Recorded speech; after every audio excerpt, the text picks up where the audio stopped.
So you want to build a house. Welcome to the podcast by Statera Homes. I'm Scott Daly, and I'm here with my host, Jackie Kowaleski. Hey, Scott. What's going on? Ate a lot of chips today. Had some coffee. Good. So you're raring to go. Probably going to go for a run later. Good for you. Maybe not. Maybe not.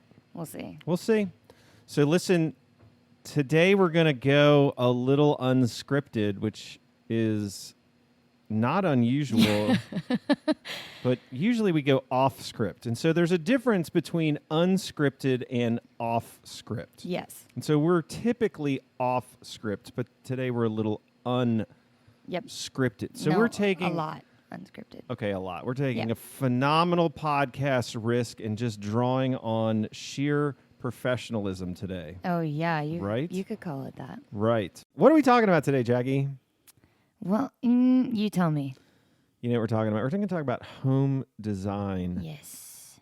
today. And specifically, kind of two things is really the process whereby we start to think about a layout and a design for a house. And then two, we're going to specifically talk about our new floor plan, which is named the Jaclyn. Woo woo. We certainly searched far and wide to come up with that name. Yeah. Right, Jaclyn? No, you gave it away. That was a question for In the person. case anyone didn't figure it out, you just not gave it away. for the house. The Jaclyn, who is named for my astute podcasting partner in crime. Wow. Wow. Right? Business card opportunity there. Yeah. Write that down. What you don't know is that Jackie or Jaclyn, I feel like I'm the only one in her life that calls her Jaclyn, so she says. Yeah, pretty much.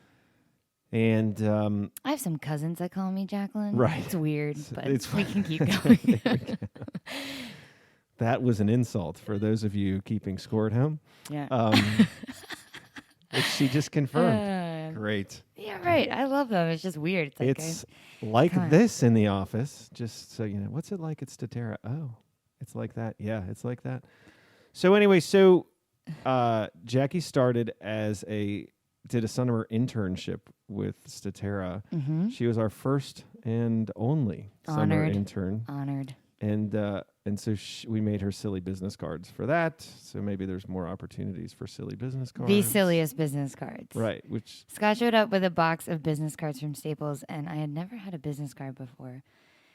And I thought, this is kind of cool. I don't really have anyone I talk to in the outside world because I did more behind the scenes stuff. But I thought, maybe I'll enjoy having a business card. And then I looked at the card, and the name on the card was something that I could not give this out professionally. The name on the card was Jaclyn Kowaleski. Yeah. Let's be accurate. Okay, my description. And by that you my mean title, job title. my job title. Right. Was the shiz. It was Summer. Summer shiz. Summer shiz. Because we said, Jackie, what is your title going to be? And you're like, we said, well, Jackie, we decided you're the shiz. And she didn't take me seriously. No, I didn't. And then I bought the business And cards. then I got cards. She got way carded. too many cards. I still have some, so. Right. Hopefully she doesn't hand those out by mistake. No, I have different ones now. But anyway, what were we talking about? So we're talking about home design. Right. Yes. And so what you've heard us talk, if you've listened to our podcast before, you probably haven't heard us be this silly, but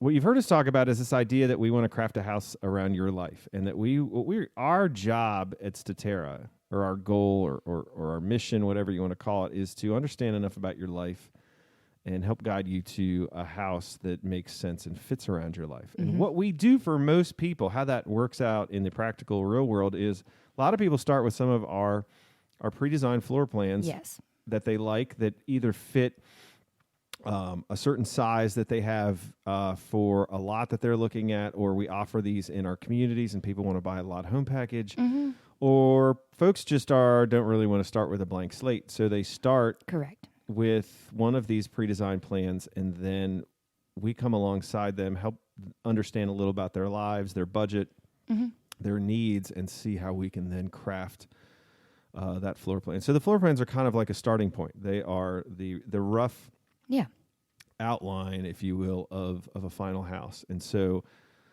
what we wanted to do today was to briefly talk through how we come about those designs because we have just, as of the recording of this podcast, rolled out a new plan called the Jaclyn, as you have already heard, which is totally fun. So, Jackie, I'm going to ask you a question. What do you think? I'm ready. So if you don't know anything about the Jaclyn, just give you a little background. It's a smaller house. Yeah. Starts less than 1,400 square feet, the way we have it designed on our website. Which by modern American standards is pretty small. So Jackie, I'm going to ask you a question. I'm going to put you on the spot. Great, here. Can't wait. Based upon your vast knowledge of new home design, what do you think is the main driving factor when a builder designs a smaller house? I would say cost. Yes. I would agree. Points for you. Yes. Do you want to unpack that a little bit? Is this the next round? Am I going on to the next round? Yes. Did I make it? Okay. Sure. Builders, they usually design small to hit a price point. And to hit that price point, you have to compromise. And what you already compromise is space. So that's the first thing you already are giving up. Right. And so then after that, you don't just typically compromise on space. Right. So what we found, and do you want to, I'm sorry. No, go ahead. You're good. One of the things we found is that you end up, some of the plans we looked at, you end up compromising more than just the space if you want a small home. And so we thought, well, what if you don't have to compromise on everything? Right. So a lot of builders are going to not just, when they shrink a house or they create a small design, they're going to make everything smaller than they would on a bigger house. Right. That's the problem is it's not necessarily how people live. And so we really tried to take a very different approach because we thought that the big compromise was already in the smaller house. And beyond that, we didn't think that there needed to be a lot of other compromises. And so we're going to sort of explain what we mean by that a little bit, but that a small house doesn't have to be less. And so what builders typically do, if we're honest, is they take a smaller house and they just take out more of the things that you want. So you get less of what you want. Right. And you pay less for it. And it's not necessarily a good value, even if it's at a low price point. And so we looked at this and we decided that, hey, an inexpensive house doesn't need to be cheap. And there's a huge difference, at least in my mind, between inexpensive and cheap. Right. So let's get a house that is at a much lower price point.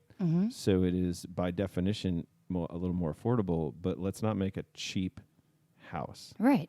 And when I looked around, I didn't see any small houses that I didn't feel were cheap. So we had to start in a very different place. And so the Jaclyn is really one of the first plans at Statera that was really, our whole team has been involved in the design. It has multi-generational input. So we have folks in their 70s, folks in their 40s, folks in their 30s, and folks in their 20s taking a look at this plan and all giving their input. Yeah. So that it can be really very useful. And that was really cool that we all got to sit around and put our own input into the plan because some of the things that were mentioned I would not have realized just purely because I haven't reached that stage in my life, like the privacy in the owner suite, which we're going to talk about. Right. Which we can talk about, actually. Well, actually, let's talk about how we came up with the inspiration for the plan. So we said it's a very hard thing to do to design a small home, right? Yes. And one of the things I learned here is that it's harder to design a smaller home than it is to design a larger home. Correct. At least in our opinion, it is. Okay. And so the reason for that is that a smaller home has all of the elements that a larger home has. So, for example, you can take one of our larger footprint houses, say the Alyssa. The Alyssa's somewhere 2,300 square feet in base. It's 3-bedroom, 2-bath. The Jaclyn, which is some in the 1,300 square feet, is 3-bedroom, 2-bath. And so what you find is that there are certain elements that have to be in every house. And so, for example, a 3-bedroom, 2-bath house obviously has at least 3 bedrooms, 2 baths. It has a garage. It has a kitchen. There's got to be a place to eat. Right. And so all of those things, those elements are present in some form or fashion in both houses. It is harder, in my opinion, to efficiently use a space and make a smaller space livable because you have to have the same types of elements. Yes. And so where we started looking for inspiration is the Upper West Side of Manhattan. Yes. Right? And, not a very likely place to say, hey, we live in a rural area at the beach. Yeah. And we want to design a new house. So what are we going to do? We're going to go look at Manhattan condos. Right, because Sussex County and Manhattan are almost the same. Yeah, I mean, pretty much indistinguishable one from the other. Right, totally get it. With a few subtle differences. Very. Like high rises, millions of people. Oh, just that. Taxes. Uh-huh. But what the thing so the theory was when I went and decided to look at Manhattan condo floor plans is that the stuff's expensive up there. So it's an upscale clientele. Right. And B, that when you have the limited space that they have in a Manhattan condo or, any city condo, I would imagine, you have to be efficient with the space. You're not going to waste it. They're charging, in some cases, $3,400 per square foot. I have a stomach ache. Right? That hurts. I'm kind of jealous. I wish we could charge that. But so when you're paying that kind of money, and you can afford it, that buyer has a certain level of sophistication, has a certain expectation of luxury.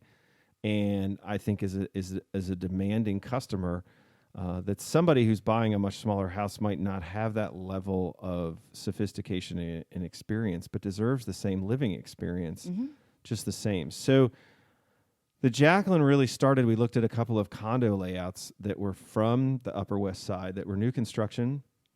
They were like, 800 or 900 square feet.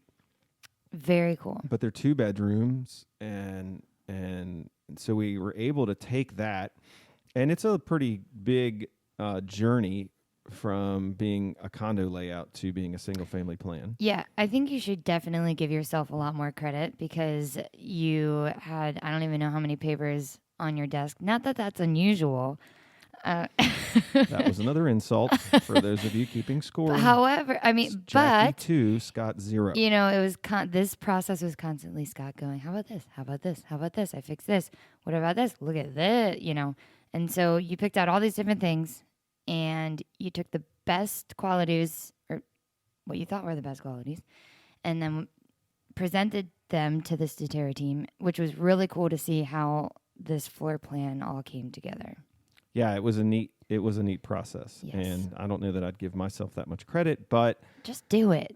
Pat yourself on the back. Well, thank you, Jackie. You're welcome. I think you just did it for me. So we did do a lot of kind of agonizing because, again, small floor plan, you really sit back and think. I mean, we had weeks-long discussion about the laundry room in this plan. Yes. And talked to a lot of different people and talked to a lot of outside people. And never really necessarily got 100% consensus, but at least got an understanding of the hows and the whys of how things came out. And so I liked that process, but it's rigorous and challenging. And it's rigorous and challenging because, again, we really looked at the compromise was small. And beyond that, we didn't want it to try to compromise. So that's what we did. Right. We wanted everything. We were a little selfish with this plan in a good way. So one of the things that we did, and Scott mentioned, the team kind of came together and we identified 3 non-negotiables. One of them being the kitchen, which we believe is really the heart of the home. Right. It's the place where everything goes down. What's really cool about this plan is it's a small house, but it has a kitchen that is baller, in my opinion, not to use my 20-something. Baller. Yeah. That means vocabulary. Excellent to the non-millennial listeners. Excellent. Yeah, sure. Right. Come on. So dimensionally, the kitchen is not that much different. It's comparable to our Grace plan. which starts at a little over 2,000 square feet. So that plan is literally 30% bigger. But the kitchen so amazing is almost the same size. And we looked at this from the standpoint of, look, I'm in a smaller house, but I'm going to entertain, generally speaking, the same number of guests, right? So you're not having a block party in your house. Nobody is. But you have one or two couples over. And again, where do people gather? They gather in the kitchen. Exactly. We have talked about how we love kitchens. The kitchen is the heart of the home. The kitchen is where life goes down. Good, bad, mundane, extraordinary. Yeah. It all happens in your kitchen. So we thought, that someone who's living in a smaller house, they're not looking to compromise their life. They want their life they want to be able to live their life in the same way that everybody else does. So we said we're not going to compromise the kitchen, and it absolutely adds to the cost, but we actually think it actually adds to the livability. So that's very valuable. It's a compromise you're not going to have to make, so that if you're looking at small plans from some of our competition, you're going to find the kitchen's not even close. It's just not even close. Right. And, we don't want to throw our competition under the bus, but this is something when you're staring at a PDF off the internet or something, you might not really realize and go, gosh, why is the price point on the Statera home a little bit higher? One of the big drivers in that is not just our kitchen specs, which are higher, but ultimately it will be the size of that kitchen. Right. So it's big. Yeah. So what else? Well worth it. The other thing, outdoor space. Right. I mean, people don't always live in their house. And so one of the ways you drive down costs and you make people compromise on smaller plans is reducing porches and things like that. And we said people love porches. I mean, one of the huge feedbacks we get on any one of our plans is we love that they have porches, or can you make them even bigger? Mm-hmm. And so the answer to that is, yeah, we do. We do on a lot of our floor plans. We take our standard porch and expand it for people because they want the space. And so we said, look, we're going to give you a little bit of a porch, even in the standard Jaclyn. And again, it's going to drive a little bit of the price point, but there is a very small but very usable front porch on the Jaclyn that you can rocking chairs, have a couple of rocking chairs and a table and enjoy some outdoor living, and it's included in the price. Yes. So one of the other podcasts we talked about things you can easily and inexpensively add after the fact, and outdoor space, decks, paver patios, things like that. Those consistently get on the list of things that are relatively easy to add after you've built. And so, but we wanted something that was there. So day one, you get in, you get your keys, and here you go.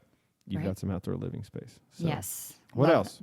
Those were two big attributes for me. And then the third one, which I actually did not think about. Now I'm very appreciative that we have that what did you call it?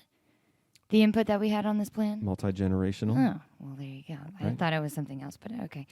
I'm She's glad just thinking, we even let the old people talk. That's not true. Right. That is not true.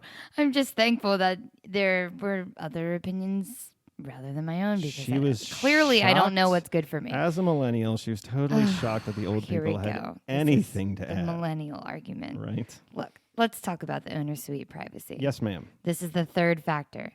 The owner suite not being directly off of the main living space. Right. So one of the things that you're going to find in small homes is everyone is going to look to eliminate square footage in some form or fashion, and hallways are a very low-hanging fruit, if you will, meaning that this is what you want people to get rid of. And so one of the easiest ways to do that is just to take the owner suite and load it right off of big living space. And look, we have plans that do that. Because it's efficient. But when possible, for a lot of people, we think a little bit of separation actually works a whole lot better when it comes to privacy, when it comes to livability. So that was sort of the key third non-negotiable in designing the Jaclyn, is we wanted to make sure that the owner suite, was a suite, so you got a bedroom and a bathroom, and also it was a little bit separated from the living space. So there's a very short hallway, and there's a bedroom in between the living space and the owner suite on the Jaclyn that when you build it, and for such a small house, you're really going to feel like you have a separate space. Now, we already believe in the idea of livability for both. That's why a Statera house has insulated owner suite walls and a solid core door, which we've explained before, and all that is really noise abatement. So these open floor plans allow noise to carry through the whole house, and that's just a fact of life, but it doesn't have to be a fact of your bedroom. Sure. And so we took those approaches, and those are still present in the Jaclyn because we're not going to compromise our standards. But what is also present is the idea that you get some separation so that life can be going on in the kitchen and in the great room area and in the dining area, and someone can be taking a nap or go to bed early. A lot of people have different sleep schedules that live in the same house, and that's just livability. So that was the third real compromise that we didn't want to make. Right. So we didn't. We didn't. It's just right there. I love this plan. Did I already say that? I think you did. Oh, okay. And I think there is a trend. People say, "Oh, this plan is smaller," but you don't have to compromise livability for small. You just might want smaller. A, it's less expensive. B, it's going to be less expensive to operate. You brought up a good point as we were doing the design here about, hey, this is smaller. You don't have to clean as much. Yeah, not big on that. Really, I'm big on not having to clean, if that makes sense. Absolutely. Don't want to clean a lot. So a smaller house that doesn't feel small still cleans perfect like it's small. Yes, love that. So my sister made a point. I was showing her this plan, and she likes the fact that it's small because she's somewhat of a hoarder, and so she just holds on to things. If she has a small space, she can't hold on to things. You could get storage and throw a basement under it, but ultimately, with furniture and the active living space that you have, you need to live a clean life, and she appreciates that. Right. Absolutely. What else? I know you and I have had a couple of conversations, and so just on a personal note. Oh, boy. As Jackie Kovaleski, not the Statera employee, but the 25-year-old recently engaged. Everyone say congratulations, Jackie. Oh, thank you, everyone. Yep. Yes, what's up? Just give me your personal take on this plan, because this plan really kind of... Besides me saying I love this plan. Well, okay, so maybe unpack that. Okay, you want me to unpack that? Okay. I like this plan because I can look at it as a smart investment for myself. You're asking me a personal question, right? Yes, I am. Okay. So, yes, I am 25, and this would be my first home. And I realize that I won't need the same amount of space now as I'll need later, but as my life goes on, I can still see this as a resale option, and I can see it as an option for myself to live there now. Does that make sense? Absolutely. And the three features that we mentioned, I'm big on the outdoor space. I really like the idea of the front porch. I also like the kitchen. Just the way my family grew up, like you said, everything happens in the kitchen. And then I also really like the idea of having the two elevations. I personally am maybe you will make a millennial comment, but I like the farmhouse elevation. I knew you were looking at me like that. I knew it. Right. But I think it's a cute small house, which, I have been shopping around for some houses, and it's hard to find a charming small house on the elevation just because of price. Right. Because, again, simplifying the exterior makes it less expensive, but it also generally makes it less appealing. Right. And so we really went at it from a design perspective of we want to create a classical design that's going to age well. It's not going to be trendy, and it's not going to be a box stuck in the middle of a home site. Right. And I really appreciate that. And also I should expand a little on the resale. So just quickly, this plan checks off some boxes. So single level living, laundry room on the same floor, obviously single level living, and 3 bedrooms, 2 bath. Those are the things that it's almost hard to afford as a first time buyer. Right. So to be able to get that and to get the things that the non-negotiables that we listed is really cool in my opinion. So there you go. So it's well thought out. So. It is. And I do think, that one of the things I find is interesting in these smaller houses is it creates kind of like a mandatory connection, right?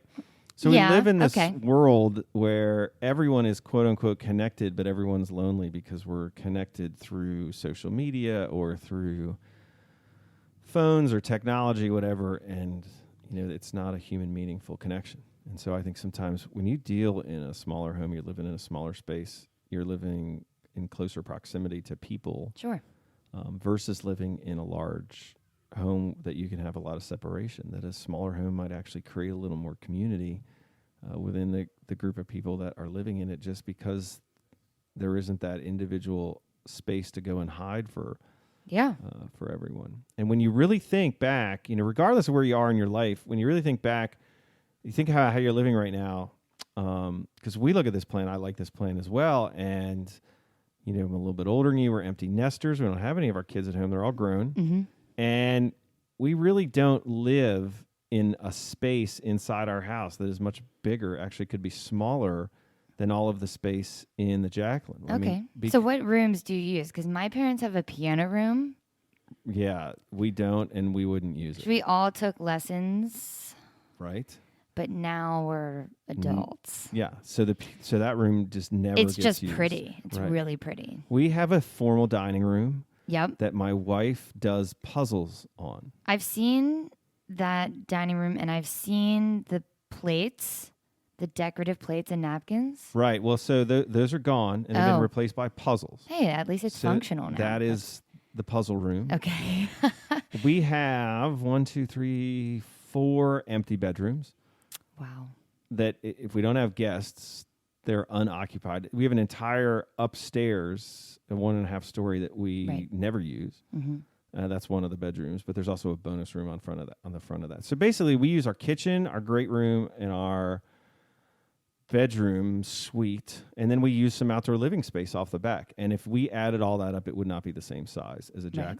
Now, our house is over 3,000 finished square feet. We have this gigantic finished basement. Mm-hmm. And there was a season when all of that house was getting used, but that season is long past, and it was a relatively brief season. Your kids grow up and they're in the house, but by the time they get to middle school, they get out of the house. Oh, wait, middle school? Well, because you mean okay? Their world no longer revolves around the family. Yeah, I thought you meant they moved out. They sleep there. Hit sixth grade and then they pack their bag. That would be nice. No.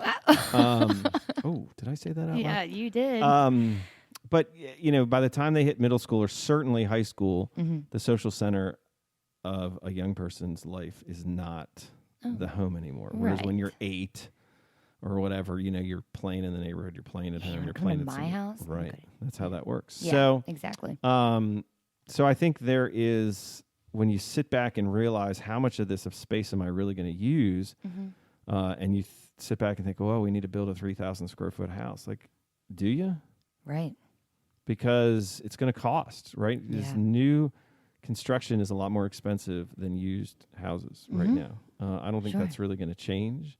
And so you're going to spend a lot more money to get a new house. And then when you buy a big new house and you don't use any of the space, is that good use of your resources? I don't think it is. So I think you're going to see people sort of wise up to that reality and say, oh, I don't want a house that's that big, but I do want a house that's nice. Right. And so there's just not a lot of small and nice out there. Right. Take a look at this plan. Now there is. And now you think you understand a little more about the thought that goes into how Statera approaches home design. And again, this is really just the basis. Mm-hmm. And so what this plan needs to do is it needs to match up with your life. And then we're just going to guide you through how to tweak it and make it yours. Yes.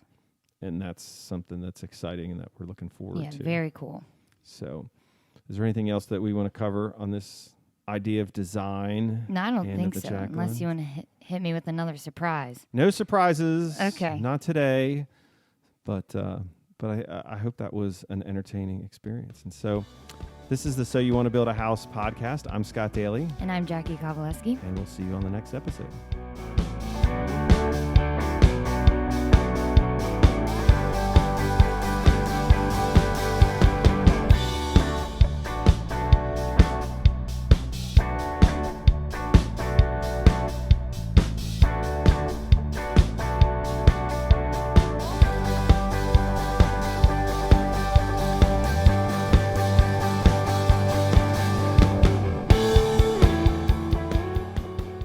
So You Want to Build a House is brought to you by Statera Homes. Statera Homes is a craft home builder in southern Delaware. This builder finds value in working with you to build a home that is the perfect fit for your lifestyle. Statera truly sets themselves apart from other builders in the area. To find out more, visit their website, www.staterahomes.com. That's STATERAHOMES.com.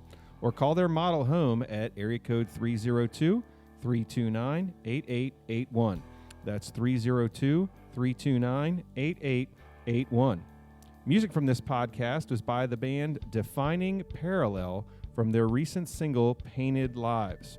Thank you for listening to So You Want to Build a House. To stay updated on the most recent episodes, subscribe to this podcast on iTunes or Spotify or wherever you found it to begin with, or check out Statera Homes website, which is again www.staterahomes.com. Thank you very much.